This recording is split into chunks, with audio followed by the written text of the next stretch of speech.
Hi, Chosen Family. I want to talk to you guys about something that I've been uncovering for, well, my whole life, but especially the past week.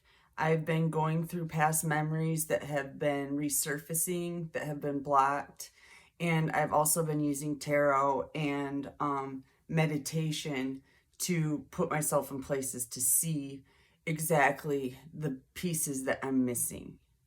And I'm going to tell you about a murder that I solved of my father when I was 3.5. And take what you want from the story. Some of it's my intuition, some of it's my memories, but this is what I know to be true now. And the fact that all my money has been stolen since then, to me, is proof that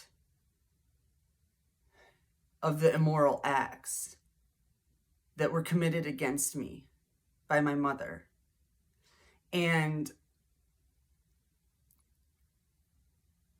I am not going to let my father's murder go without being spoken of. Everybody's known this to be true since the beginning and has been hiding it because they feared for my life and what I knew. So here we go. My mom was jealous of my father. He was an earth angel, a starseed. He was meant to bring this world into heaven, but he was murdered. She stole the gun, the hunting rifle from my father, or from my grandfather, my father's father. The reptilians convinced her that she could have my destiny if she did this. The reptilians thought because she was my mother, and obviously more malleable than I, or my father for that matter, that they might be able to pull it off. Weird. Then have control of all divine masculines and divine feminines, bringing 3D to 5D. My dad was a divine masculine. My mom was a karmic.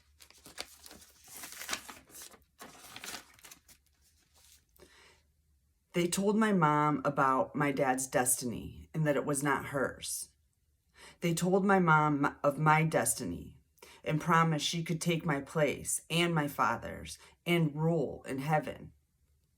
That's why she's been so jealous of me and hell-bent on my destruction. The reason there wasn't a break-in for the murder weapon is because my mom had access to my grandfather's garage.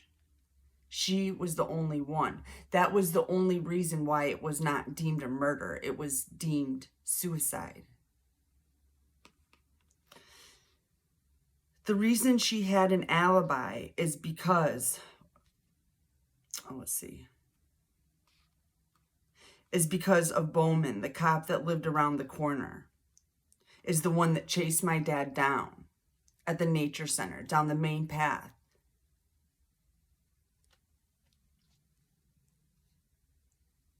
Chased him down and shot him in his head.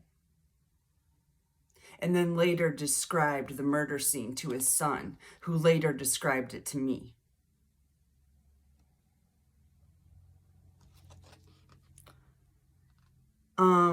Okay. Dow planned a murder after my dad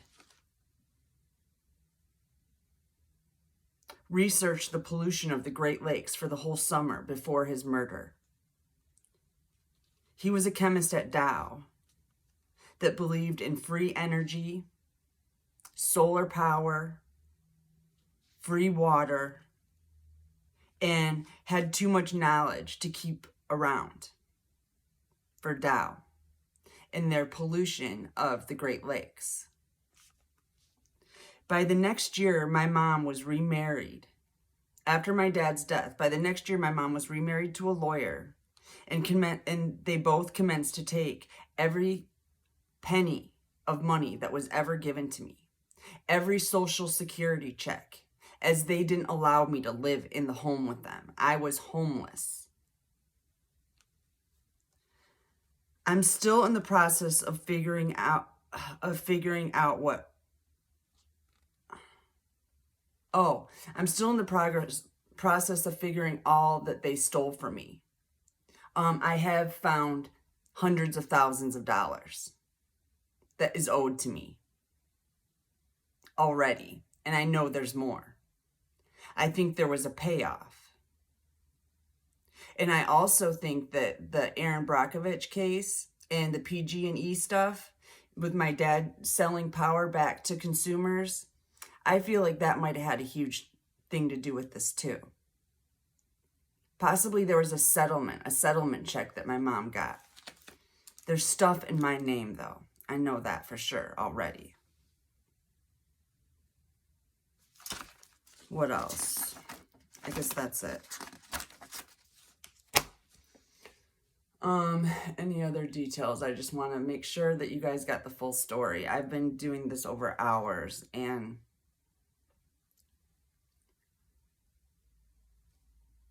the day of his death, my mom had a party for him that Dow had given him a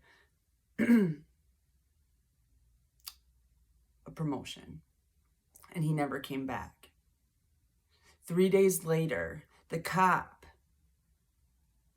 that lived around the corner from me and another cop came to my door and told me and my mother that they found my father dead right off the main trail, the main flippin' trail. He was right there. He wasn't in woods. He wasn't in a forest. He was right there with his head blown off, exactly the way my friend had described to me, as told by his father, last name Bowman. Lived on Castle Street, right around the corner from my house. Perfect access to everything my father did. My grandpa knew something was amiss. That my dad's whole side of the family didn't believe that my dad had killed himself. The only person that insisted that my dad had killed himself was my mother. Everyone else said it was impossible. They just couldn't figure out how the gun was gotten. And I'm telling you right now. All right, thank you. Yeah, thanks for listening. Love you guys.